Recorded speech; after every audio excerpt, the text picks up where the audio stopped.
best way to understand how we work is to see how they do advertising. Because they not do it because make a funny movie or so, they do it because they want to win people. And so they have to understand the psychology. They have to understand how people work and that they really are successful. And so advertising is one of the best ways to understand it. Films are also good, but films are longer and complicated, and there is a lot of things in it, and so it's a bit harder to get into a film, and we will do that as well. Until the filmer see how they want to manipulate or influence people, what do they want to say, or actually what is the worldview of a film. So this is what we also find out. But here now, going in advertising, okay, and so I think one of the best of for to looking at is Coca-Cola. They have also the best success, or when we look over all the years, the Coca-Cola started, the story was they started as a medicine. I think it was for coughing, but it didn't work so well. So the company, after Second World War, so around this time, somebody took it over, the company, and said, let's make a limonade out of that. And we make it black and not white like it was before. But it's black, it's just because they made it. It's actually not black, and it's actually not made of the limonade. It was original for the coffee medicine. But actually, he said, "No, I want that everybody in the world know the name Coca-Cola." And now he reached the goal. They are really successful. So let us now see. This is from last year, so it's not really up to date, but I think it's very good. So, do we have some? Yes. Okay, let's have it.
So, who of you would buy Coca-Cola because of that?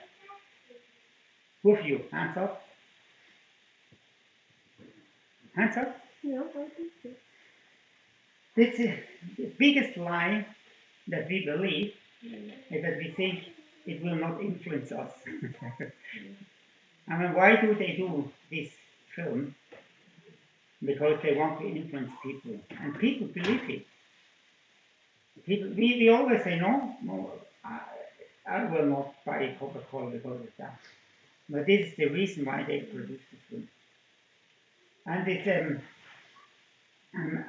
how media is working. Media is working, putting down your thinking and putting up your feelings. And then your feelings, they go coming back to yesterday. So it's good to make this again. Do you know where hens are? It's on the table. Yeah. So we remember that, though. Let's see here. We remember this circular. Mm-hmm. I mean, when you want, we want to, here's reality, huh? Oh, and this was, do you remember? Behavior.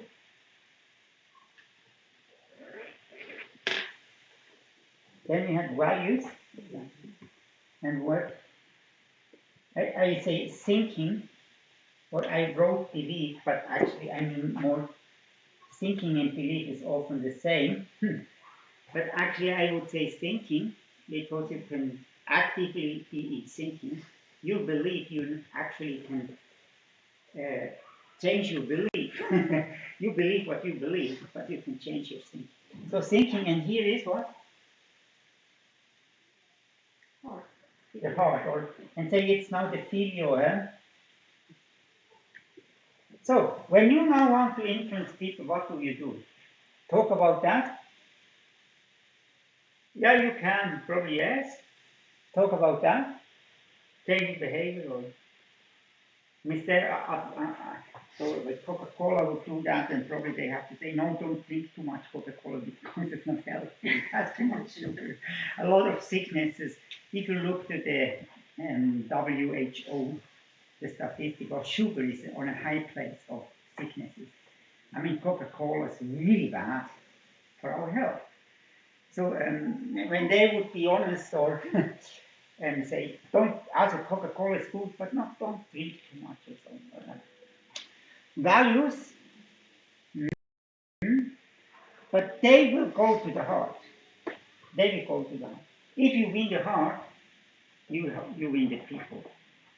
That's the idea of the advertising. That's the idea as well for Wawan schools. I mean, why do people are coming to the school when we can really reach the heart of the people? And this is for everybody. It's not just bad, but it can be very manipulative. So Coca-Cola and the big companies, they understand this, or they understand that.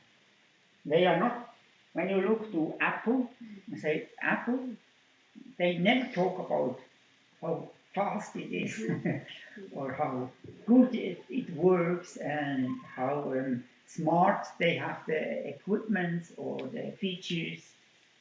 They always talk about what? What do they talk about?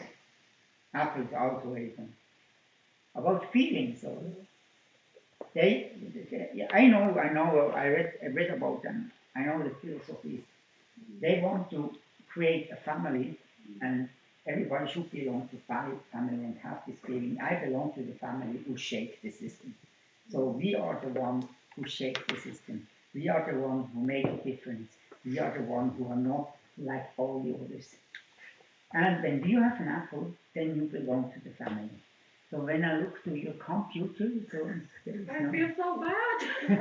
So you're sitting now. The typical picture is you sitting in a Starbucks, who perfectly fit in the same category, sitting there, open your laptop, and everybody see the apple, and then the people passing by saying, "Who belongs to my family?"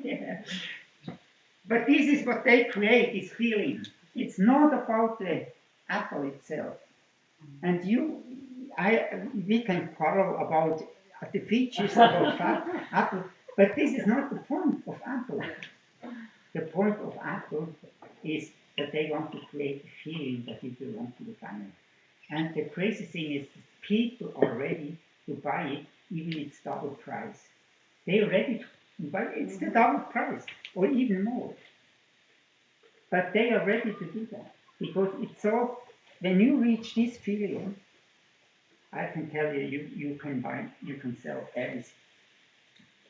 So coming back to Coca-Cola, so what can we, do you see how what they did here? Can you see that?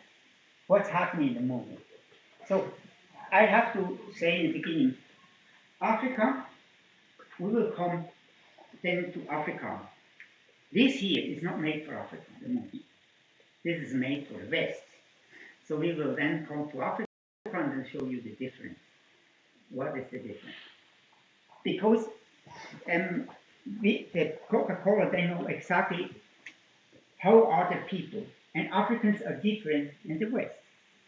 And the values of Africa is different than the values of the West. So they do the advertising different. Okay, let's see. What did you see? Let's show who is last one. Okay, so let's say what did you see here?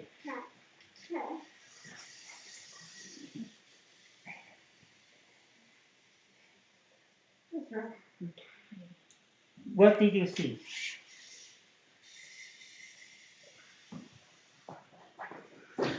No, I mean, I have a question to you. What did you see in the advertising? I mean, like somebody.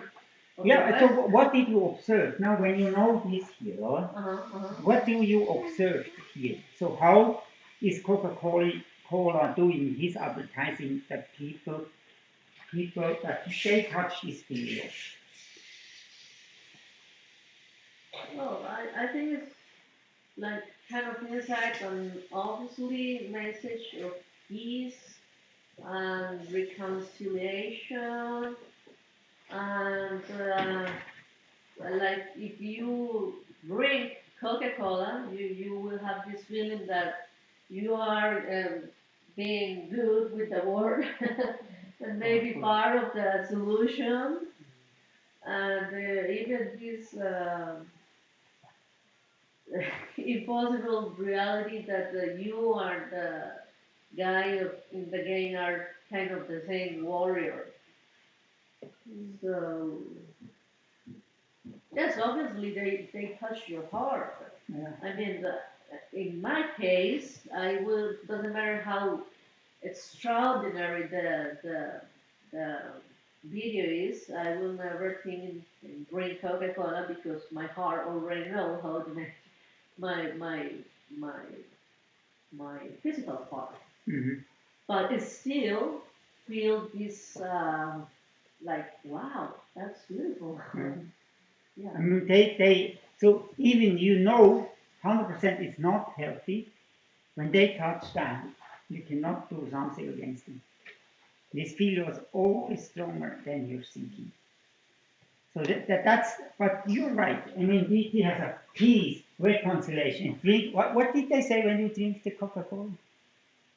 We are one Coca-Cola something. Huh? We are one, or there was written something. We are one. We are one or something like that. Yeah. Yeah. Or I mean, that's we are part of the yeah, solution. Or yeah. we can do it. So you just have to drink the Coca-Cola. But it has nothing to do with be thirsty or how good it is, and even with this evil drink, like this Red Bull, it's really evil. I think it's really evil, but they have a lot of success with this stupid. I mean, it's like a puppy. No. But it smells really bad and it looks so bad, but people buy it. It's only because they are able to touch that. The Indians, the Hindus, or they do all these stupid rituals. Why? No, I mean the Hindus, the strong Hindus, or they do stupid things Yeah. that we think from the West. Yeah, How can you do yeah. that? It's really against everything, against every sign. They drink from the Cow urine because they yeah, believe. I mean, it does have urine and some. all of that. Mm-hmm. And even they drink from the Ganges, where the dead bodies are swimming Oh, there. yeah. All of Yeah. these things that's absolutely stupid. But because for them it's here, or, and when you once be here, then you can do everything with the people. When you reach that, the Muslims working out exactly the same way for this attack, for these suicides, and so right, they are ready because they really believe here inside they will have 13 women in heaven. I don't know. I have enough with one, but one day. No, I mean about the promise of heaven is really that we are a part of the solution. It's not just about myself. I'm all for something higher than just myself. It's not just about I want to have everything. And they create this feeling, the Muslims, and so they are ready. So we have to understand that. The whole advertising is built up on that. So here, peace, reconciliation, part of the solution, and this gives us good feeling. And probably you will not buy Coca-Cola, but the next time it gives you a good feeling. It gives you a good feeling. And you feel so in it, and probably you would say you not, but your kids drink Coca-Cola, and before you thought, no, it's not healthy, you should not drink it, but now you are ready that they drink it. And so it will change slowly. And the advertising, we have to know, we not advertise and people buy it. It's the constantly giving the message constantly, and it's going through our brain, and then it's make a valid path or a deep path where you are determined to think like they want to think. Yes. Can I ask you that we maybe share how this feels for you personal? Yeah. To see the difference between cultures. Because for me, I'm from the West, Mhm. and I'm really in this, we have this war, we have to stop. Coca-Cola! Yeah. For me, it's working very well. I'm like, yes. But it would not work in Russia. Or? But maybe for you, No, it will not work. I don't Yeah. know. Maybe for you, it's different. I mean, it does speak and it brings like peace. Like people are fighting and killing one another, and then this bottle comes bringing peace. So of course, this feeling like okay, we not necessarily have to fight. This works Works also for you. because we Yeah. also don't want war. Yeah. It's not only something everybody loves peace, but So in that sense, it does work because we also don't want to kill or have fight or Yeah. I would And say, how for a Christian, I don't know. yeah. Let's see what, because I will bring now the African, and I think African and India are a bit similar, but they will not bring this advertising in India. Yeah, They will maybe not. they will not. And they will not bring it in Russia. My Coca-Cola is not so for free, it's just for selling the Coca-Cola. Yeah. But they know what the values of Yeah. people are. So what the values of people are. So where does it come from? And they want to reach this feeling here. And that they, when you have these values and you understand that, then you know what is inside people are. And then you can start to touch that, and then you can start to change things. This should also teachers, pastors, all have to know that, because this is important for messages. So, let's see, I can also then play an Indian one if you want, but it's actually a bit similar. India and Africa are similar. But let's look. Now, this is typically Africa. This is from 2022, so it's not, but the values also change in Africa. Mhm. But you can say then, Christian, how is it for you?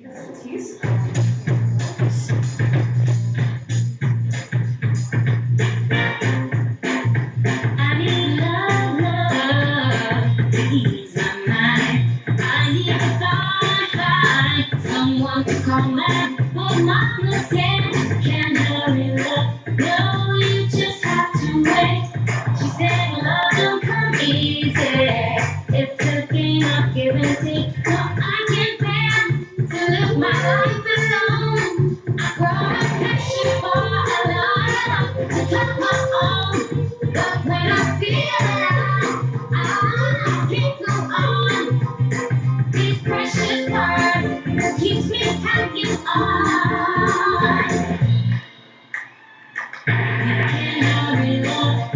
We're back with more names and personalized messages on our bottles and cans. So now you can share a Coke and a feeling with family and friends.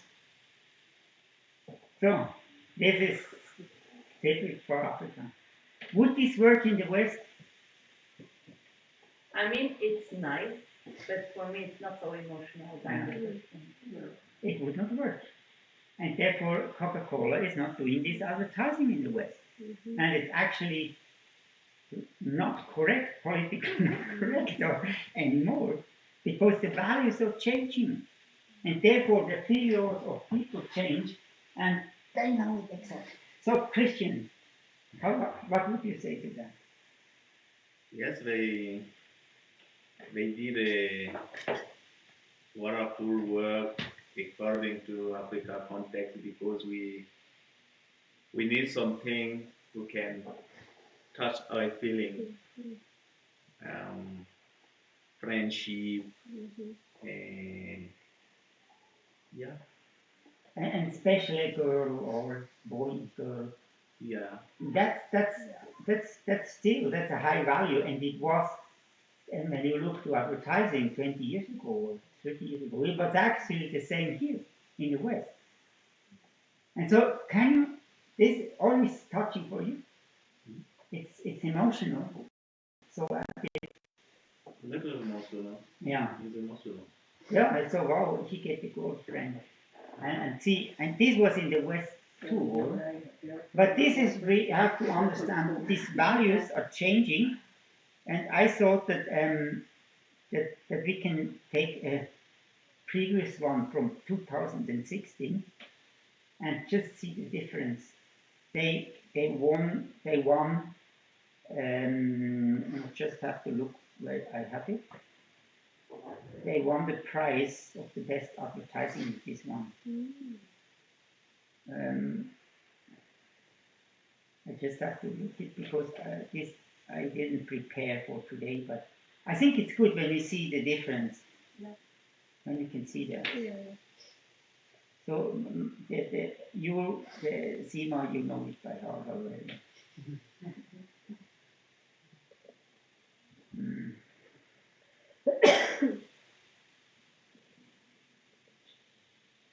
Just sorry about the delay. Yeah. No, you're good.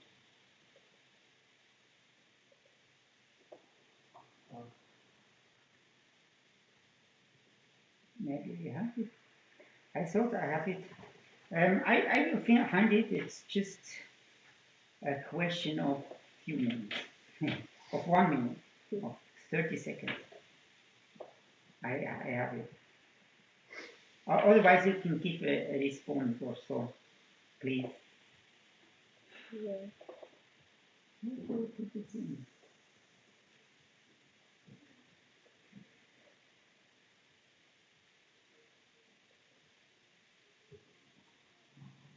No, so you can have, you can say something.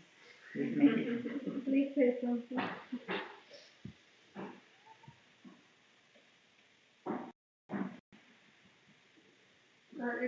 It's almost interesting for me how and outside people know better than us, the Christians, leaders, how you must to do and what you must to say will really touch the heart of the people around you. And technically, we must to be better than Coca-Cola for touch the hearts and the minds of the people around us. I mean, we not we must to influence them with Jesus Christ, with His love, with His all the vision of God.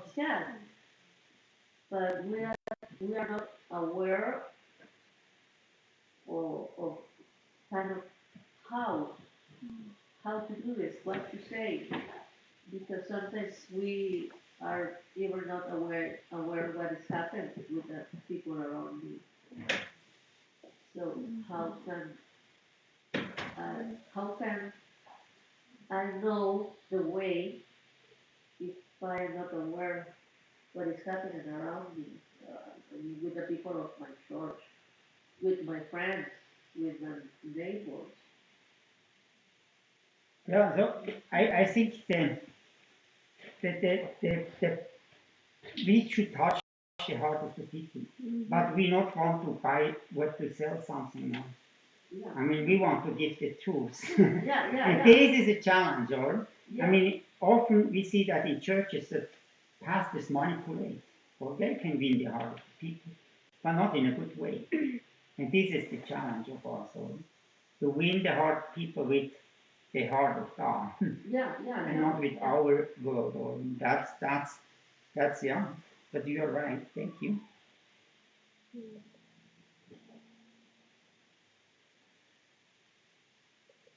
I think Coca-Cola is very successful, and also because they have very clear goal to bring Coca-Cola to the end of the world. And it's true. When I traveled in some different countries, always you could buy Coca-Cola. Yes. Yeah. And I think the other thing they have is what you say now, like they make very advertising very to the heart of the people. They studied this and they Yeah. No, that's and I mean we as Christians have to understand that. We have to understand, but we have to understand first the will of God. Oh, Otherwise, we end in manipulation. And I think a lot of Christians manipulate, a lot of churches manipulate. Also, evangelism, we will have David MacDonald. He will challenge us our evangelism, our ideas, and so. And so, yeah, I think we really have to think about that. Just to be like Coca-Cola is not the case. We can learn from it. So now I have the film. Do I? So, okay. Do you want to see it? It was, I think, 2016. They won the award of the best advertising. And this is clearly for the West. Now you can see.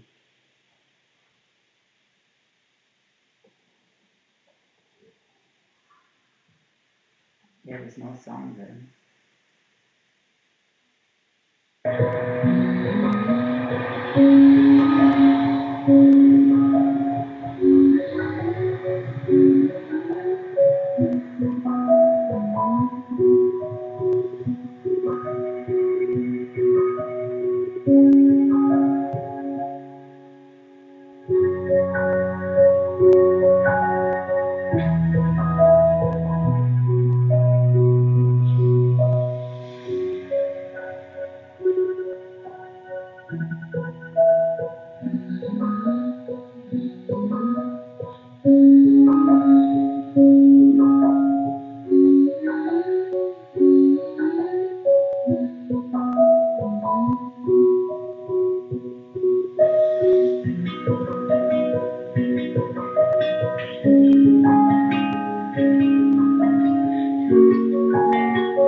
I like to buy the world a clock and keep you company.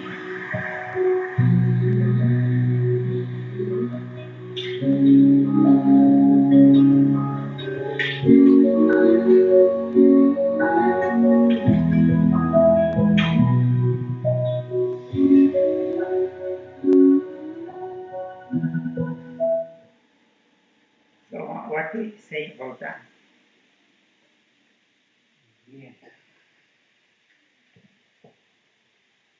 Does it feel? Do you feel something? Was it touching your feeling? Probably not South African, but here or Indians and we, I think really touching more. What was the point? Perfect harmony. Perfect harmony. What did you see? How they create this tension of perfect harmony.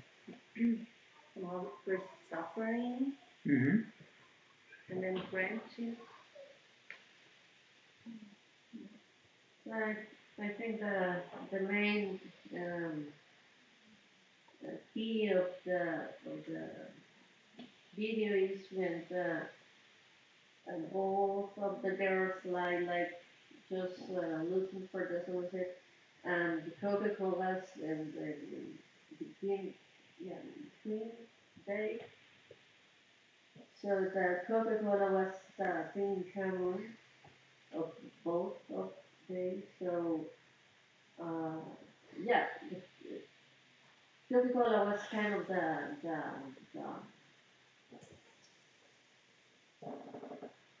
the I mean I don't know how to explain it. The thing to unite the different cultures, the difference, to Mhm. change So, difference. what kind of culture you could see? What did you observe? What kind of cultures do you see? What? I mean, everything what is in this movie is made by purpose. And with these little details, they create attention and create emotion. So let us go and look a bit closer to what kind of cultures they were. The Muslim maybe? Yeah, why is it a Muslim life? Which year you say last 2016. oh, So 15.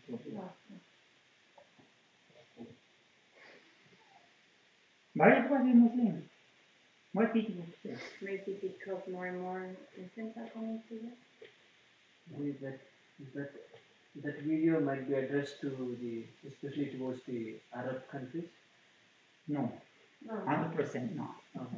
Will not function in Arabic. No, it's made for the West. Made for the West. They want to sell Coca-Cola. They want not to bring harmony and unite the Arabic nations with the West or something like this. I mean, they want to sell Coca-Cola. But why is it or what did you say, Muslim? Yeah. Muslim, why? Muslim people don't have respect to a woman. Mm-hmm. There is this discrimination, and yeah, the woman is every time with very sad every time. Maybe. Muslim woman Mm-hmm. is sad every time. Suffer. Huh? Sad. Sad. Sad. Yeah, but what observation? I want to hear it from you. The observation. Why is it most? You're right. But what was also in the suffering you saw, Lord? He was rejected from who? Yeah, Yeah. From the other as Yeah, well. the locals or yeah, from the West. Let's say from the West. So, but what made her a Muslim? she looked also different. She wear hijab. Yeah, she were okay. People make fun of her Make fun because of she's her, yeah. Yeah. And then what else? she was fasting, Rosa. It was Ramadan. Yeah. Did you observe that? Yes. Why was it Ramadan? They fast. Yeah, and how do you think you see that? She was not allowed to drink the coffee No. before Before sunset. sun. Yes, exactly. But we have to see these details. They are created for. So she is a Muslim, rejected. She has to suffer. And when she would drink the Coca-Cola, then this is not empathy, or so. But they created a really strong empathy, or and every of us in the West would say, yes, like, that's really cool. She is somebody who go to this woman and dress her. Others all reject her. She give her a drink. She wait until she respect or their culture. She respect the Ramadan. That is what we want to have. Or and people are so touched about that. But this was done 2015, and there was a big discussion about that we should accept the Muslims. This is, but today, would it work? I'm not sure because now there's again uh, the world is changing and we are no more so open for refugees. The West is no more so open, and especially not for Muslims. Did you observe that? So it will change. So Coca-Cola, that's not their business. Their business is to understand what do they believe, what are their values in the moment, and then they do the advertising for that. They spend millions, I think, only in the research before they create a movie, and it's work. And we as Christians often do not understand that. So how to touch people? So we have an advantage because God created the humans, and therefore all the humans um, are made in God's image and have some similarity to God. Even they are not Christians, even they are not um, a lot in Christian values or so, but something is inside. And when we understand this, then we really understand what is the deepest longing of every human, because we are made in God's image and we can know that. And this is also very important. And I say here they address that as well, the deep longing in that also is God's value. Or our God's value is that we have this empathy with people, not reject people, embrace other cultures. I mean, I would say it's a deep Christian value, but they don't think of that. They just see that's the West was built on Christian value, and we have this value, and so they do the advertising in this value. They are not Christians, or they not necessarily Christians, so they just look for. I hope you understand that. This is very important to understand. So the filio is this what really moves people. And now it's the question I already said, how we can change this filio. We can activate our thinking here.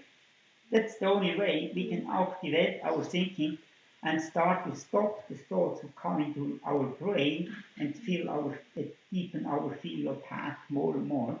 Stop that and say, we want to build new. We want to we test what is coming in. We test and we become critical, learn and think critically about things. And when something say, then we test it.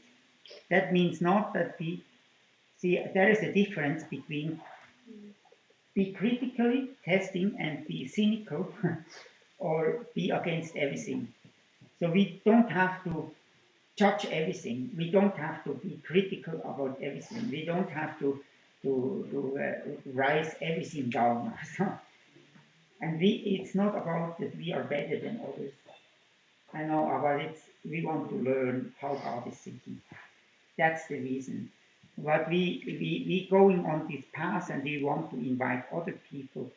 But all of us are a bit limited and have not a clear biblical Christian thinking, I would say. So I hope you understand that this is not, that don't use this weapon for becoming the hero or raising a position or be better than others. That should not be the case. Or everything what we do is doing love, and we need empathy, and we cannot give advice to everybody. But we learned that, and so in a school we have an environment that we can. I don't want to critique you or so in the sense you are bad and good. I want to help you to go this path towards Jesus and understand more how really God is thinking. That's the point. So I hope you see that. Good. Now we go, and we learn more in the school how to do that, of course. This is just the introduction. So ideas have consequences. It's another thing that you have to know. The things are not like it is. The things are because people thought like it is, or thought it's like this, and they put their values. They behave in this way, and therefore they have it. So reality is not just here because it is here. Now I have to go down because we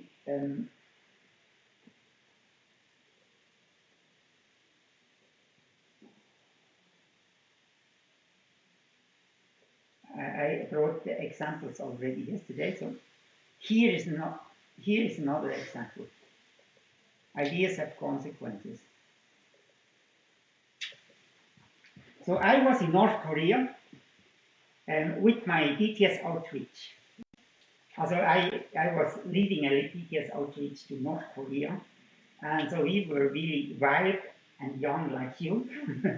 We didn't think a lot about what does it mean, and even it was in the last millennium. So actually there was no mobile phone, there was no internet, there was nothing. So we just had the idea, but we could not get any information about North Korea. But we thought God is sending us to North Korea, and therefore we go. So that's a wild story how we get there, because nobody knows exactly. But we made it to China, and then we made it to the border, and then we received visa to get in, and then But let's see. This was one country, or in 1950 they had a war, and 1955, 54 they did a line here, and one is called now South Korea, and one is called North Korea, and they have really opposite opinions. One side they are atheists. They have a kind of a communism. They are close to the DDR in Germany or to Russia, and they are a socialistic state with a strong rulership. And I can tell you, it's so.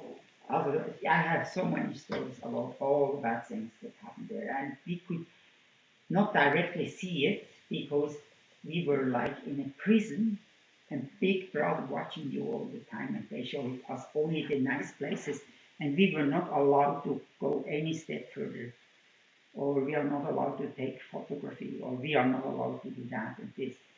But it ended really in a horrible time, and today we can see, I mean, they killed millions of people. They say they killed more than many 100,000 Christians, just put them on the floor, and with the truck they went over them to kill them. They destroyed every believer. They were really strongly atheists.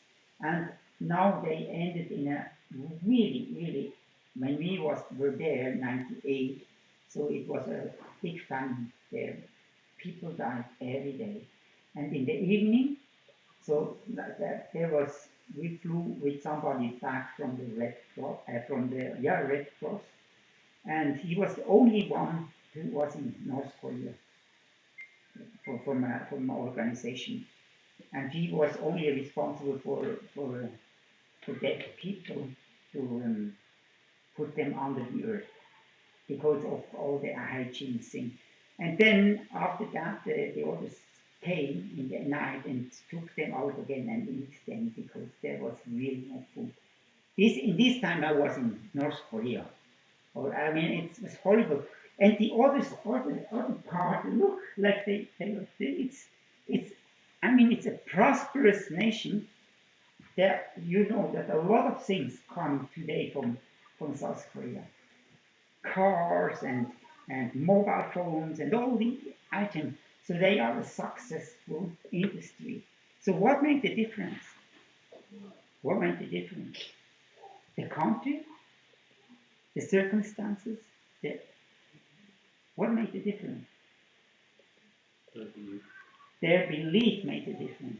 So the South Korea became a democracy, in a kind of a democracy, and was depending on the West, and also the Christians from North Korea, they had to flee and they fled to South Korea.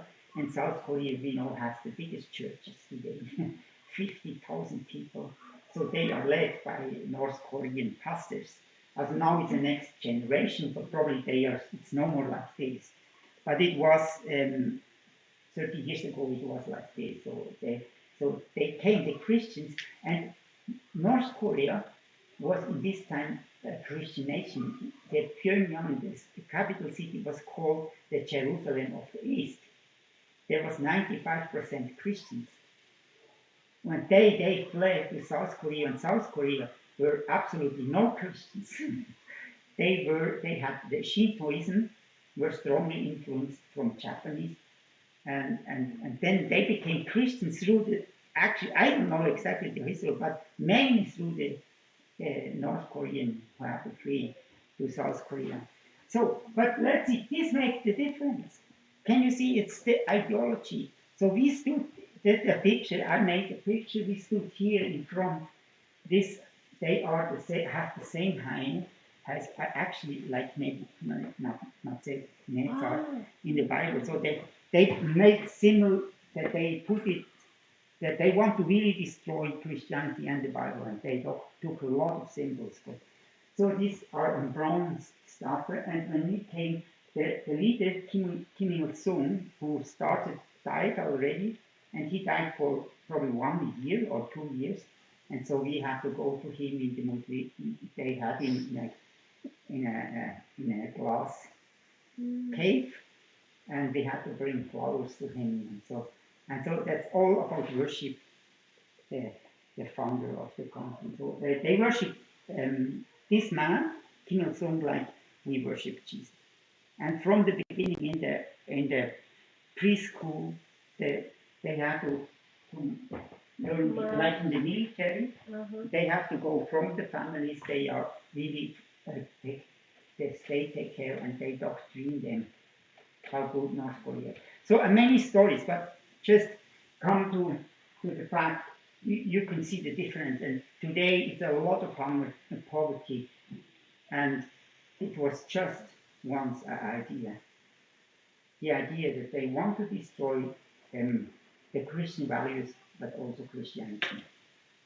These people understood, probably more than the West, they understood the values that the West has is because they have Christianity. And when you don't want Christianity, then you also don't want the values. And they took the values of Karl Marx and so on. But do you see what can happen? And this is really horrible, and it's not the only country. You can see that in Cuba, Cuba was this island, beautiful, nice.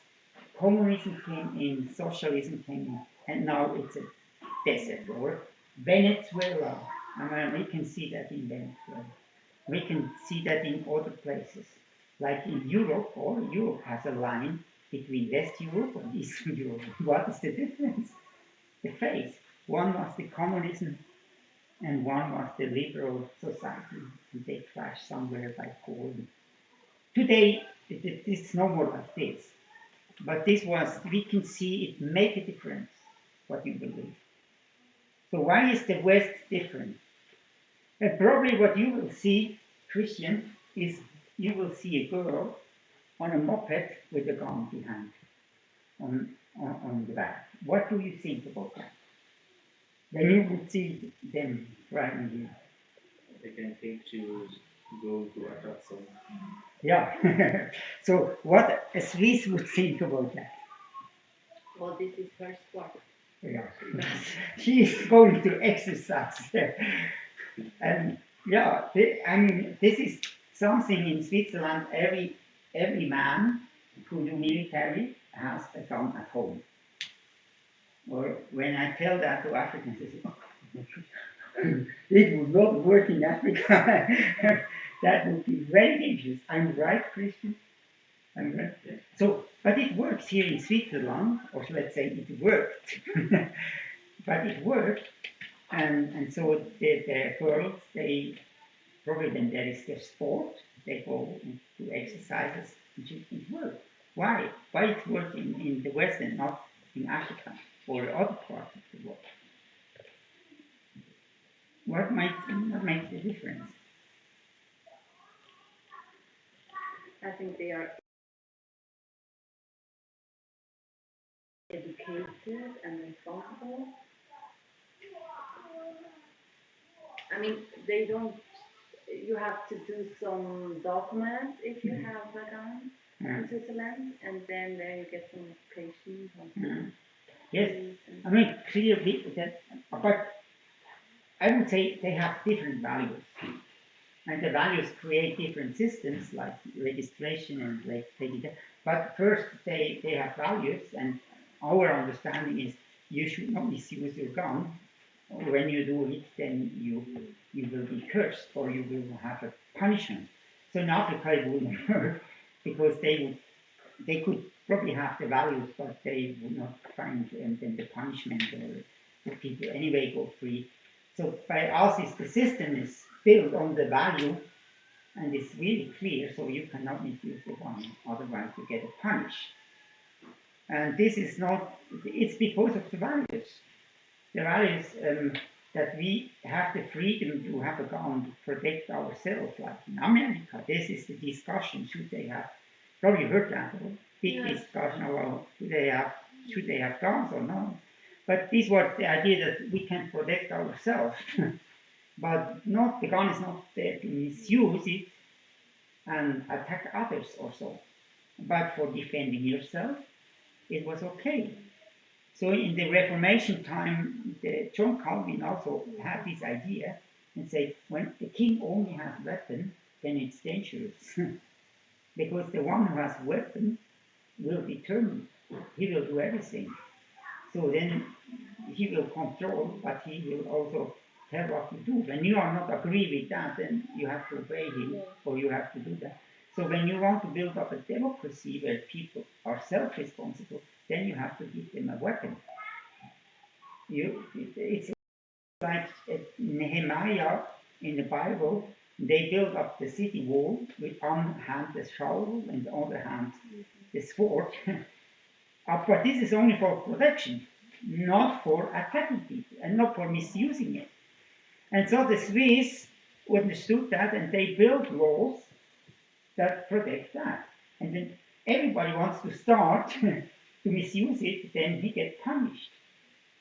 And so, but when you now come to Africa and say, okay, we have this system and we have the value, but it's not a process that came from the beginning. I mean, you can have the value, but nobody's doing something. You can have democracy, but it's not done in the right way. And well, what do you do against it? There is no really tool that you can do against it.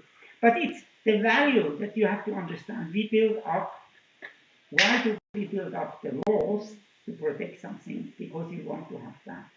So democracy, I always say, is made because we are sinners. And the main thing is when somebody is not okay or is not pleasing the people, then we can kick them out. So it makes sure that the one who is ruling has to please the people. And when you're not doing that, then we have the right to kick him out. When you have a king, so actually can do what he wants, because who is the next king? The son of the king. And then the son of the king. So actually when they doing bad and it's becoming worse and worse and worse, and you see that also in the Bible with David, Solomon, and so on. It went worse and worse and worse, and there is no opportunity to change the system or to take into responsibility. So brilliant idea of the Swiss, not just the Swiss, of the West at all, was then to build systems who would protect that we are sinners and would protect that we can do evil. So, and this is, I mean, one thing, you see that also in our village here, if you go around, Christian, you probably can help me, you go around and you see shops like this one. And I was with my African friend there, we went through the shop, and then he was, there is no seller. I said, no, that there is no seller. And here is the cash box, and you can just put the money in the cash box. And then he was laughing to me. And I said, why do you laugh? And then he said to me, and I said, I know why you laugh. Because you would not pay. You would just take me with you. And I said, no. I would not. They would not pay in Africa, but they would also take the cash box with them. If you have some shopping book in Faso, you shop like this one.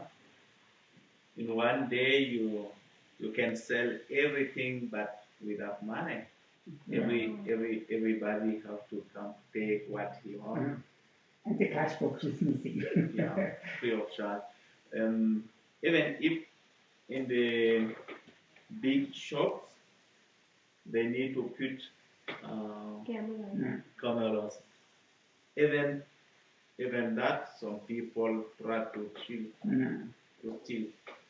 And now maybe in the future, I have hope that in the future we can do that, but right now it's impossible. It's impossible because we believe to the good look. Yeah. It's a good look. God provide for your child. Yeah, that's an offer. Usually that's an offer. Yeah, when nobody is there, then you see that as an offer. And I think, why does it work? I just finished this. Yeah. Why does it work in the West? Because of what? What is the difference? Responsibility. Yeah, but where is it coming from? Yeah, from the Bible, from our values. So you should not steal, and we taught that to our children. You should not steal. What not belongs to you, you cannot take it. Otherwise, it's stealing, and then you have a problem.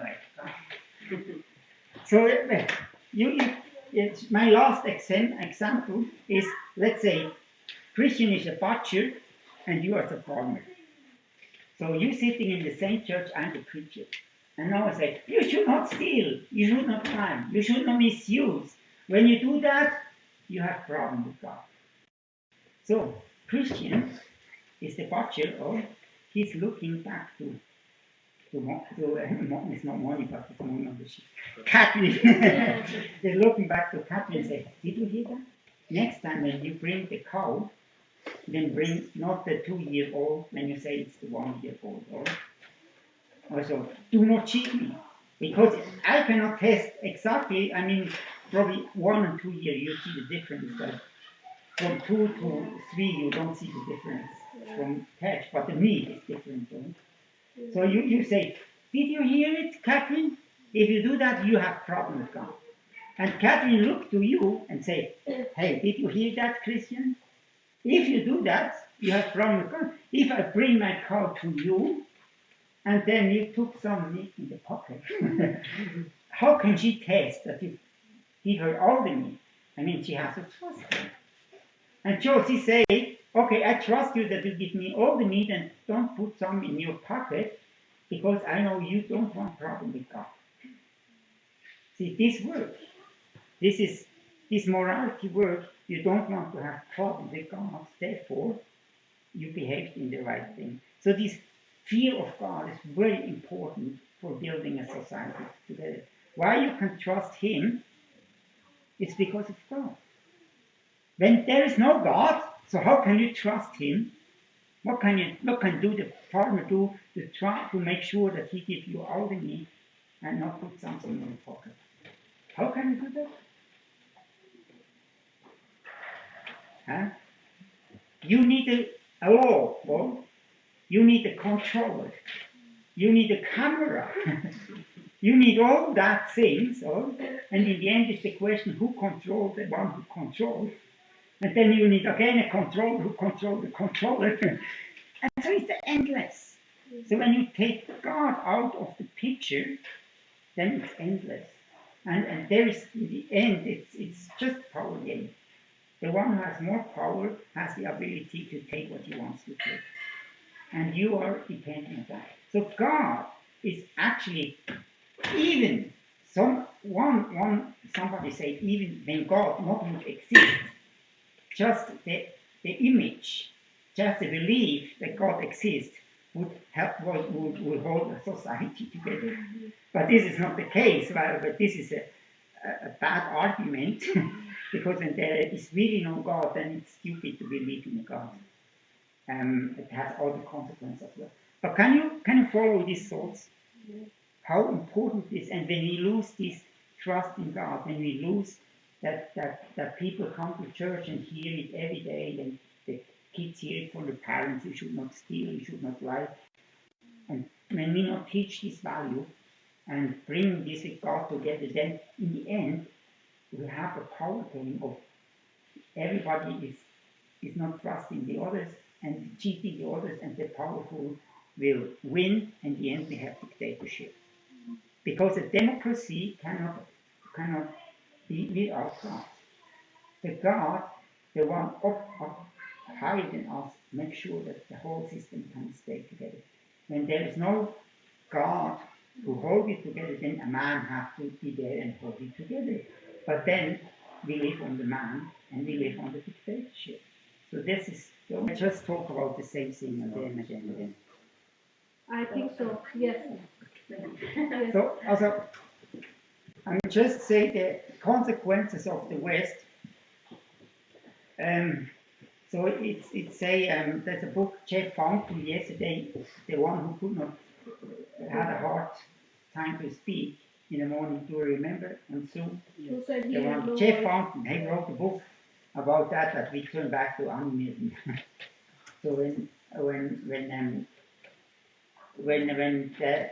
Jesus Christ is no more there, we look for another all natural way, and now you see that in the whole world, religions is growing, but not necessarily Christianity. These are but I think one great story is St. Patrick. And do you celebrate St. Patrick's Day? No, because you are not an English colony. But all the English colonies also, they celebrate St. Patrick's Day. And St. Patrick was one of the big heroes that brought Christianity to the Irish people, and the Irish brought it then to England. But probably it was the first time, probably not, I don't know exactly, but the whole continent, Europe, was animistic before Christianity. So the big civilization started from the east, from Jerusalem, Jesus Christ, and we know, but also the Muslim or the Arab world in this time was much more successful. And then the Romans and the Greek, they were the humanists, the Greek, but there was civilization growing up. So the West was still a lot of animists who run around naked. No, I don't know. But there was not a lot of civilization. There were not a lot of cities. Look to Rome, Athens, and all these famous things. But here was still very animistic. So and one story was the St. Patrick. He went to Ireland, and Christmas is coming from this. So he because when you are in, I don't know if you know that, but in Switzerland we have the sun is here now around 7 hours, 8 hours. In summer it's 16 hours, or even more. So and in Ireland, because it's higher in the north, it's even more different. So an animist, and you would be animist, can you imagine to be an animist.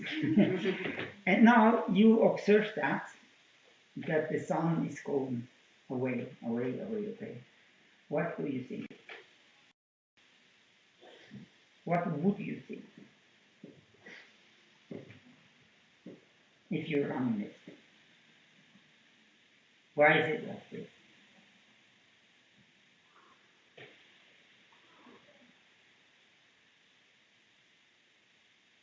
No idea. As an animist, yeah, come on, animist would think, okay, the Son of God is the God of the God, Sun God is. the Sun God, yes, the Sun God is angry and therefore he disappears. Now that's the conclusion from an animistic perspective. Why is it happened like this? Why this happened and they say this God is angry, well this happened, this one. So this was the view, and then they saw it disappear. So the highest offering that they could do was what? What is the highest offering that you can do as humans? Human sacrifice. Yeah, a baby, or to sacrifice a boy. And so there was then the belief that they have to do it. They didn't like it. They have to do it because they want to please the Son of God. And so they did it, and they could observe what? The Son is coming back. Well, and then they start this phase. Yeah, it's actually like this. When the sun is starting to disappear, then we have to sacrifice a human or a baby, a boy, and that the sun is coming back again. And this is not a story, it's still today in some part of the world from the animists that they do things like this. So, you can see that in the Bible, they did it. They sacrificed children for this or that. Did you read that already? And not just once. Also the Israelites did it. And then, St. Patrick came as a missionary and said, no, you don't have to do it. God will come, the Son will come back. You don't have to do it, it's alive. And somehow they believed him, they bind him on a tree and say, okay, we wait. And when this will not happen, then we will kill you. And we will wait. And so, when is the shortest day? When is it? When is the change? Do you know that? 21 December? Yeah, 21st of December. So it was around that time when they waited, and it was the 21st September, and then it was the 22nd September, then the 23rd, then the 24th, and they could then see it's coming back without sacrificing. And then they start to believe him and say, you are right. And they replaced now the God, the Son of God with the God of Son with the Son of God. The Son God. The Son. No, they replaced it. Now it's the Son of God, or Jesus Christ, the Son of God. Replaced with the Son of God. In writing, I hope it makes sense. In writing, it's not a problem. But in saying it, yeah. But so they replaced Jesus Christ with this God's Son. And then they became Christian. Because they really saw that. And this, because it was on the 21st, it became then Christmas. Because Jesus Christ was not born on Christmas. But this is just setting a day, and this came out of that the English started then to celebrate during this time, and so it became the 24th and not the 21st, but they could not exactly 100% then determine the time in this time. So then Christian, Europe became Christian and everywhere, and therefore we became a Christian nation or a Christian continent. But it was not always like this. And when we lose now Christianity, then you can guess what's happened. What's happened? We go back to animism. And do you see that? I mean, I say now, we should stop probably recording, but animism, no, I hesitate sometimes a bit, because global warming, all of these things, now it's there, it these things determine our future. And so it's not like the animals, they say, okay, the sun is determining our world. Now the gods are different. It's global warming. It's this, it's the CO2. It can be money. It can be other gods. But we start to believe in more in these things. And these things are determining us. And we do the things not because we are free, actually, to take care of his creation. We do things because we get determined from us. So that's modern animism, and it's coming more and more and more. And this is what Jeff was claiming in his book. This will be the reason when we lose Christianity. And I think he's right. And we can observe that in New Age is another term.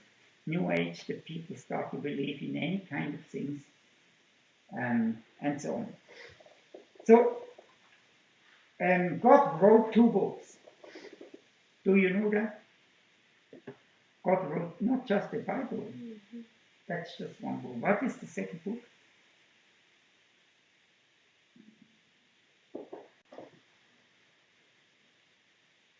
What is the second book?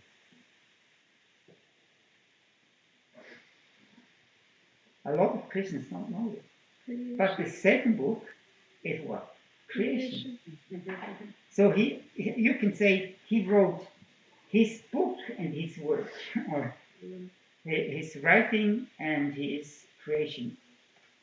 So, and both of them are important to study. When we observe creation, we can find out natural laws, and the farmer know when he had to plant the seed, when he had to plant the seed. When you do it in a wrong time, you will not have success.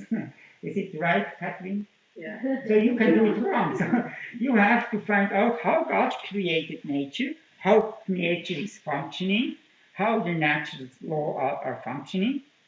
According to that, you can bring prosperity to a nation. So a lot of things, and this is called science, and modern science raised through Christianity, through translating of the Bible 500 years ago. Modern science started because modern science has now a certainty that the natural laws are absolute, because there is a God behind it who determined that. And therefore we trust in God, we can trust in that, and therefore we can have absolute laws. But today we turn it around. So we say there is nature, and nature is doing what they want. There is no personal. we just have to please nature, and nature is not trustworthy. It's just like it is. It's when we go to this evolution theory, or then we are like animals running around, and we do what we do. How in this process of natural evolution. But I think really we have to understand that God stands behind the nature, and to observe nature and read nature is actually the same as to understand the Bible. Actually, we need both. We need to understand science, and we need to understand His Word, because it explains us a lot of things that we not see in science, but we have to assume, like there is the cross, there is forgiveness, and the miracles are possible, prayer is important, and all of that, and things, how we should behave. When we only look to science, then we not really can understand the full God. This is sometimes a problem that Christians are too much in, let's say, social work, in look for that. They're really good. But when you miss the Bible or miss God's word, listening to God, so then you miss something. But when you're only on this side, but I often say, Christians they want to please God in worship, reading the Bible, studying the Bible, have all doctrines, and reading and learning by heart and all of that. And when they do not understand creation, they do not understand God. God is both together, and we need the whole fullness. And with translating of the Bible, in common languages, the real development in the West started. Before 500, before 1500, the East was much more developed than the West. The Muslims were much more developed than the West. It was actually the translation of the Bible who brought this freedom to us. So we will hear more about that. So I think this is something that we have to teach everybody, that God wrote 2 books. So what do you think and believe? That's very important. It's not about just, we start not by science, or we start not by reality, and we should not start with behavior. Just tell people behave in the right way. It's not good. So also not by values, so we can have values from our parents and so, but when your kids don't know why you have these values, they will not teach it to the next generation, and they get lost. So we have to make sure that we preach more than the values, we preach the why behind the values. And so we have to go to our thinking and then at least go to our hearts. The question is, what do you really believe? What are the most important questions in your life? What everybody wants to know. And I think first of all, you want to know who I am. Everybody wants to know that. Why I'm here. Why I'm here. So this identity question is the source of everything. When you don't know that, and of course, the whole advertising, the whole world is trying to hold you, and they hold you busy, that you not start to think about that. Hold you busy with sport activities and big, even church services like a television show and all, and you are busy, but it's not really fulfilling, because the deepest question I believe is who I am, why am I here? So here is, where do I come from? Probably this is an even deeper question that often people have not time to think about it, but actually everybody wants to know that. I watched a film, also not the whole film, just a little thing out of a film yesterday where he grew up by parents who were not his parents, and he always felt, I not belong to this family. But he never did not know why. And so then he found out he has actually other parents. And because I think it's a deepest belonging. So where do we come from? And the world tries to hold us away from this question and hold us busy. But these are deep questions. Although, what is my destiny? Where do I go? What makes sense in life? What is the goal? Is it really worthy to invest in something? This is really deep question. We can help them to farm, we can help them to build a house, we can do that. But when we not answer this question, then it is not a long term. So really, coming back to the Muslims who are doing suicide, rude and up or so. I mean, they know the destiny. Even I don't believe that is true, but this made them to do things like that. And when the Americans go to Afghanistan and say to the Muslims, sex, drugs, and rock and roll, then it's clear that they're not going to win. Because the Muslims, they're looking for more than just for having a good life. They want to know why do and then the Muslims come and say, then Allah, and you will get to heaven if you do that and this and this. They believe that.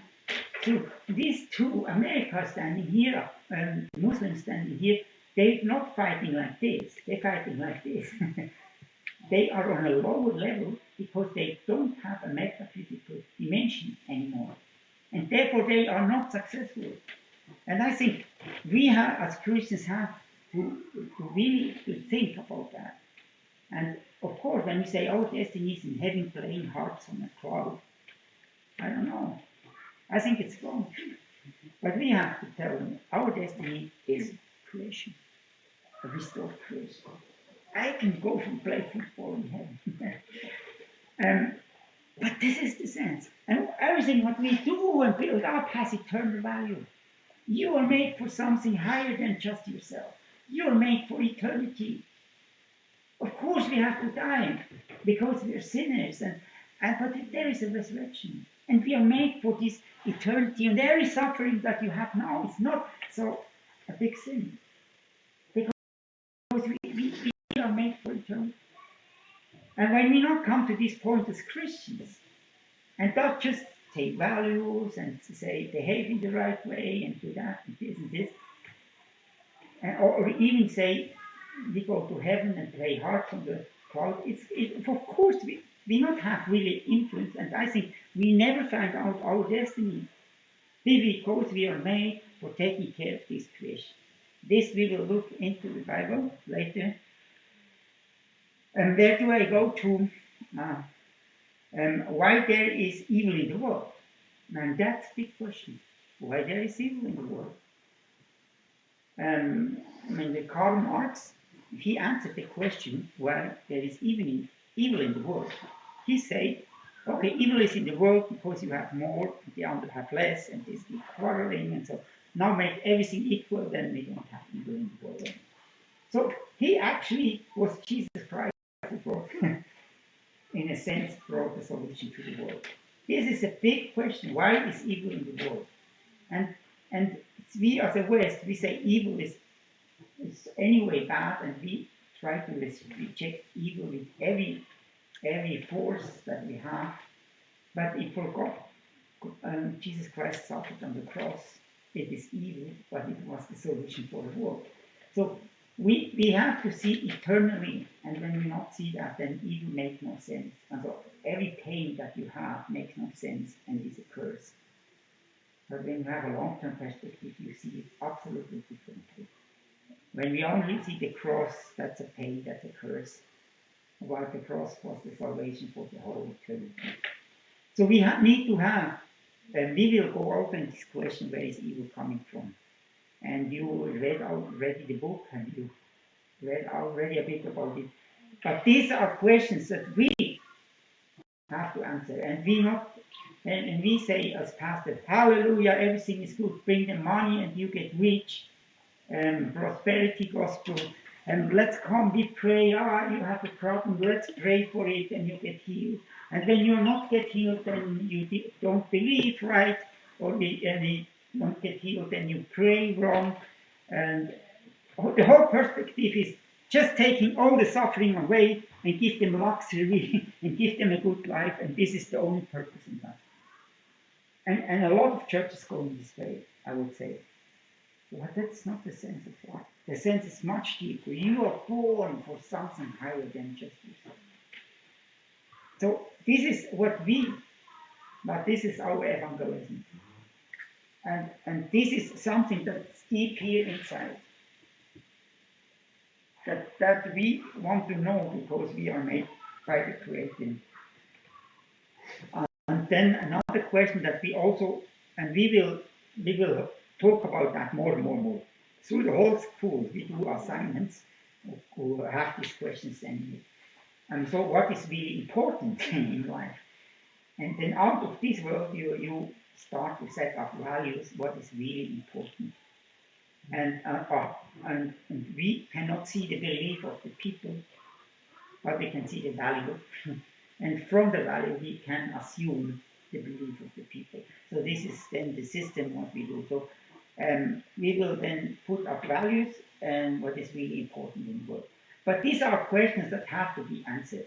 And this is what we are doing in the school. From where do I know? Tomorrow with money, we will go in this topic to the questions from where do I know what I know. So now make it more academically. Here a definition for worldview. Do you want to deepen? Yes. The deepest consequence of the unconscious as assumptions about reality to be convinced about certain things that are really true, worthy and important. Yeah, so that you just have a definition. What we talk now about worldview, blah blah. But here a definition who would I bring it to the point. Often our worldviews are not conscious. We don't know it. They are unconscious. This is the figure who will determine what we are doing, what we do. So what we will do in the worldview school, we want to make it conscious. There's unconscious things in us. We want to make conscious because these are the things that really determine us. And these are the things that we really convinced of that they are true.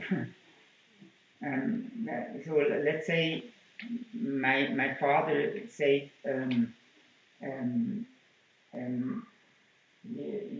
you have to come on time. I mean, for him it was so high value he never came too late because this was a value coming on time. So is it good or not? That's another question.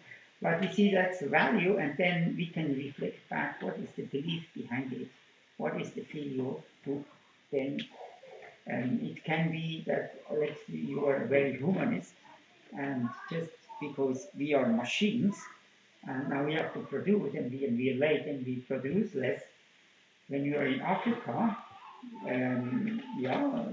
they not have so strong value coming too late. But on another way, you can reflect back, why not? And so, let's say when they go to a meeting and somebody has a problem, then probably they go and help them. And therefore they are late to the meeting. So what is more important? Coming on time or helping people? See, and this is what probably we can learn from Africa. We are sometimes so goal-oriented, and then we miss the most important thing. But this is something that we will talk about it. But the main thing is here now in these 2 first week or 3 first, let's say the 4 first week that we talk about and want to learn what is really in our field. Is this really good or do we have to change that? And so on. Good. What should we do? So this is now the question I always ask. Theory is okay, but now what should we do? What should we change? My first thing is we have everything start by God and end by God.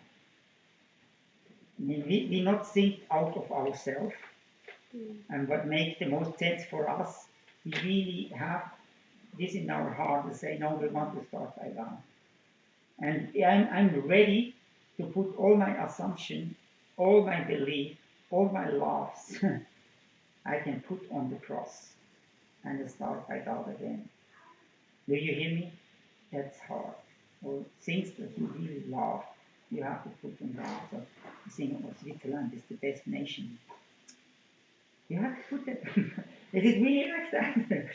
Or like say, Switzerland has the best football team. Costa Rica has the best football team. And you say that's a belief. But is it really true? No, but we have to be ready to put our beliefs and also the belief we're going up to heaven, sitting on a cloud and playing harp. Is this really true? I can tell you that it's not true, but when this is in your heart that you believe it's true, I mean, nothing will change. But you have to be ready. You will not be changed when you are not ready to hang it on the cross and say, I want to start by God and not by myself. And I want to end by God. So let's say it's about eternity. It's about the long term. It's not about myself. I'm born for something higher than myself. So this attitude has to be the beginning. Otherwise, there is no change. And I would say the first thing is to know who is God and not to know who I am. The first thing is really, I want to understand who God is really. That was the revelation from Job, or to understand how big is He really. And this is what we want to help you We need to understand that. The next thing is to know his creation or his kingdom, because now we have to observe him. Let's say read the Bible, and then we have to observe creation, his creation, and then we have to bring this together. So the relationship. When we not can make a relationship between Christianity and politics, Christianity and business, Christianity and science, then we not have really a Christian impact. So this is then we need to see his creation in the light of him and start to build that together. And of course, to know who you are. This is really who I am. And you have to know I am a king, made by God. All authority is given to you. Do you remember? All authority is given to you. So you are the king. You can actually do the thing. But do it in God's way. But the other way, the other thing you also have to know, you are a sinner. And too much power is not good. Too much yourself is not good. So it's really good when not everything is coming from you. And so really the understanding I'm a sinner, and the most important thing is like Job say, I was so ignorant. I commit my sins because I quarreled with you from a wrong perspective. You are so much higher. I'm a sinner. Please forgive me. So we will watch the movie next week from John Newton. John Newton is just an actor in the film. As it's a real story, John Newton was a person in history. And he said, I was blind, but now I can see. Now this famous Amazing Grace, this song comes from, I was blind, but now I can see. And we need to have that. When we only see our kingship, then so we have to see our fallenness, and as older you go, as more you discover that you need change, and that you are a sinner and you need. So, somebody can read that the first sentence. Oh, this is one sentence. Yeah, but probably you can do that. Just the first one. Yeah. I therefore urge you, brothers, in view of God's mercy, offer your bodies as living sacrifice that are holy and pleasant to God, for this is the responsible way for you to worship. Okay, Do not. no, Okay. that's good. This is that. Or now, I think that's our SPCW verse, Yes. and especially then the Romans second 12, one. yeah. What about this one? But just reflect on the first part. Or what is a reasonable worship? What is that? We should pleasing God daily, holy, the whole time, our whole body, giving as a reasonable worship. So my first question to you is our worship reasonable, what we do? Or it's just, I worship God, I feel good, I feel, hallelujah, He is good. Is this reasonable? My first question. And to do here would be the calling. You should do it the whole time. So you should do it from morning. I don't know how to do it at night, but is it this? No, it's not like this. Because we have to understand the translation. In some translation it says service and not worship. Because when we had work duty introduction, Hannah also shared some Bible scripture, Yeah. and then she said in the word, I don't remember in original language, but word for worship and work is same or something. Well, I will explain that, but sometimes I'm not 100% agree when they say, okay, we not have a worship time, we do now cleaning the house and put them on the same level. So I want to give you now the understanding out of the Bible. And so we dig now a bit more in the Bible, in the Greek and Hebrew. So the Greek word is latreia here. So that means the service and worship of God. Mhm. As a service is actually worship, or you can say your work is worship. So when it's mean here the word it's mean you should not pray and sing and do the so-called worship time we have here. The meaning is the whole body, everything what you do should be a worship to God. Your service to God should be a worship to God. That's the meaning here. So and this is actually a sacred service, because it's not sacred. Probably understand that the priests of worship in the church. No, sacred is also your job. Everything what you do is a sacred and it's a worship to God. So that is what often people understand worship is called this worship time that you do 1 hour or maybe 2 hours or you can do 5 hours. But it's limited to a time. But actually God's worship, this idea is worship should be the whole time, not just in this hour of if you have 1 or 5, I mean it's not the difference, but actually this is God's view. So when we come now to the Greek word proskuneo, and this also is translated with worship, and this appears in the New Testament, and this means then to kiss the hand, to give reverence to God, and this would fit more in this worship time that we do. So what the Bible actually says, there are two different things. We should worship God and stay there, sing together, give Him reverence, kiss the hand of Him. But also, you are kneeling down before Him, stay before. You don't have to act, you don't have to do something. Just stay there and wow, you are so bad. You want to see here. And so the worship times that we do, they are not bad. So it's good to have it, but it's not the whole thing. Worship includes both. And this is also in the Old Testament. We can hear it's also but is the word for sometimes for worship translated, but it means service on labor. We can see that 7 days you should work, but 6 days you should work. It's the way is this word, the Hebrew word, and on the 7th day you should not work. Take it literally, then you have a problem. You say, okay, or a problem, but it means Sabbath. When you go to the church, play in the worship team, and you do all the work and are so busy, then this is not Sabbath.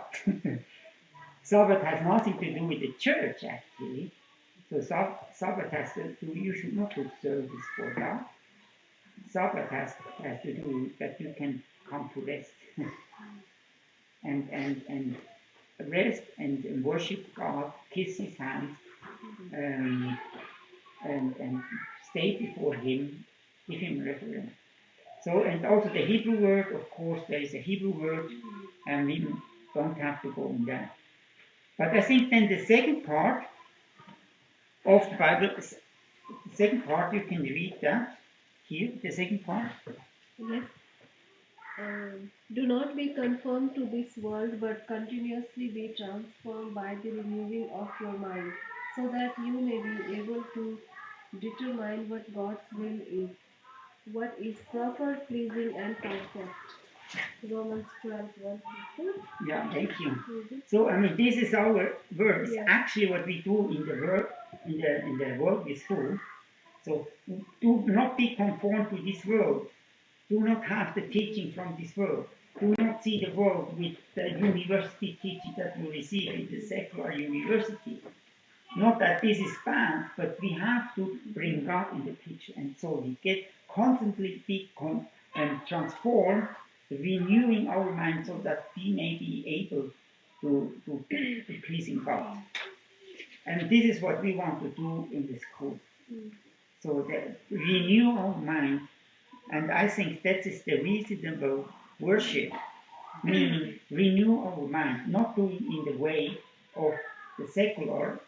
It can be good. I'm not against that, or it's not the opposite. But when we not understand how God is in the picture, then we have not a renewed mind. So what the verse means constantly renew your mind in your daily activities. Yeah. So, and do you know Romans? Romans, coming a bit of the overview of Romans. Did somebody do a Bible school, SBS or DBS or no? But it's really important that we not take verses out of a book, that we can see the whole. So just giving you a little picture of Romans. And Romans have 11 chapters. It also had more, but the first 11 chapters talking about justice, about what did the cross really do. It's about, let's say, theory. So Paul wrote this letter to the Romans, and he was never in Rome before, and so he wanted to make sure that they understood the full gospel, and they were also not all Jewish people, so it was not clear what they really believed, so therefore he wrote them the whole thing. And Romans is actually this doctrine of the whole Bible, or especially New Testament, that we have what Jesus Christ really did on the cross. So very interesting. These are the 11 first chapters. And then, always what Paul is doing is then he brings practical application. And you see, this verse is actually between the theory and the practical application. So how do you do now? How do you, if you understood the cross, what the cross did, how you bring it in practice? The beginning is renewing your mind. This is your reasonable worship, that you can understand what is really prosper and how you can please God. So we have to start to read the Bible in a right way, not just we read the Bible probably like we did, but please stop reading the Bible and start to study it. Start to think about it. Carsten, I saw you have a study Bible. No, but even these, there are different study Bibles. We ended somewhere. We didn't finish the discussion, but there are really study Bible. I would say it's not really good. They have not so good things. The Bible itself, all the translations of the Bible, they are not so big difference. Or I mean, of course there are different, but sometimes we have to understand the Greek word behind it, or we have to understand why they translated it like this. But often in study Bibles, they have already a wrong assumption. So it functions like this. When you read the Bible, you read the Bible out of your context, with your glasses, out of your culture, with your understanding, and then you interpret the Bible out of yourself. But this is not what we want to do in the school. And just reading the Bible is not really helpful. The Bible is not made for reading. The Bible is made for understanding. So, and therefore we have to study it. We have to see it in the context of the culture, in the context of the text, and we have then to read what other people in history thought about that. So we have to really study it, that it makes sense in the end. Otherwise, it's only interpretation out of ourselves of what is already inside of us, out of our feeling. But it's not really, probably it's not wrong, but probably it's not what is really what is in the text. So I give you one example. Can I do that? Last example. So you can read that, and then I ask you a question about it. But this is a good example, just taking out something out of a context, and then bring your conclusion out of your own. Okay. Oh, should I read out loud? Yeah, please. Okay. Stop living in the world and the things that are in the world. If anyone persists in loving the world, the Father's love is not in him. Well, maybe we can leave it like this because of the time. But what does it say? You are not in the Worldview class. you're just a normal Christian going to church, what does it say?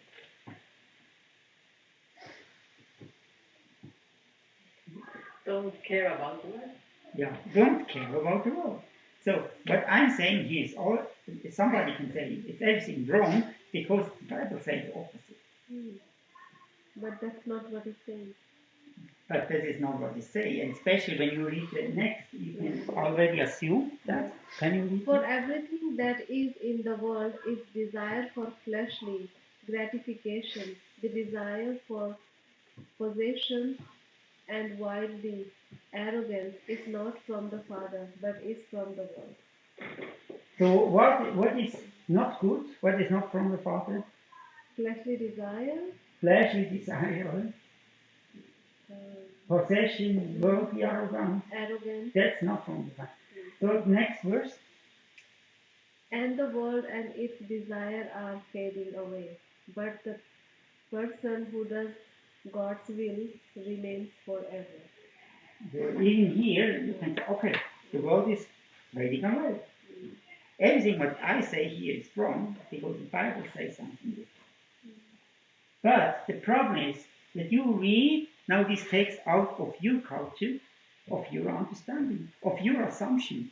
And your assumption, your filio, or Christians would say 90% of the filio is going up to heaven. And therefore you read that. But actually it's not. And when you want to understand that, I will tell you now about the Greek word. So what is the Greek word for what is the Greek word for world here? You heard it before. It's cosmos. So it's cosmos. So what means cosmos? What is the translation of cosmos? Space and everything. No. The general translation is order. Cosmos translation is order. So actually it should have stop loving the order in the world. This should be the right. So look, there are actually you are also a bit right, Ezra. So because it can have three meanings, or it can have a cosmos means order. The opposite is chaos. In the beginning was the chaos. God came in from the cosmos. And then first it means the order of the world. That's the first meaning, the literally translation. But it also can mean order that people create in the world, like politics, infrastructure, and so on. Order in man itself. It can also mean the order that I created in myself. I make a structure, I make a belief system. So which one of these order, everything has to do with order, is our interpretation.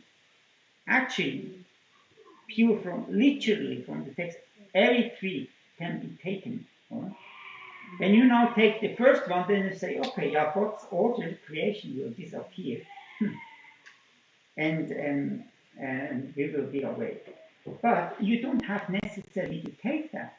You can also say, no, it's the order that people created will disappear. The order that not pleasing God, like the fleshly sins that we have and the desires that are not good. Or it can be also the order that's not good in yourself, that you build up and disappear. So which one do you take? And this is a question of worldview. So you actually are determined to see the wrong thing in the Bible if you don't understand worldview. It's if you can read know the whole Bible by heart, but it will not really help you when you have the wrong worldview. Because the worldview will determine what you really see in the Bible. And when we go back to the verse, then I think, now my interpretation, that it's not the first one. It could not be, because it clearly says everything that is in the world, the desire, it's clear, it's an explanation what it means. The order in the world is the desire of fleshly gratification, the desire of possession, the worldly arrogance, and so on. It's clear. This will disappear. This will disappear. It's not about the creation. It's not about the cosmos we understood. the physical cosmos. It's not that. For me, it makes absolutely sense. It would, when I would say it's the cosmos, like the world, it contradicts. I cannot read it in that because it contradicts my understanding. When this cannot fit together, and the Lord and the world and its desires. Also, when you say, and the order and its desires are fading away, but the person who does God's will remains forever. Do you see that he remains forever? Something will go away and something will remain forever. So, is it just a joke? For me, when I understand that, it makes absolutely no more sense to see that the world is disappearing. It makes no more sense. I cannot fit that together. It's not logical anymore. And when you start to see that, then you see that everywhere in the Bible. That's just one example. But then you can go through this and you see it everywhere. So the point of understanding the Bible is the worldview.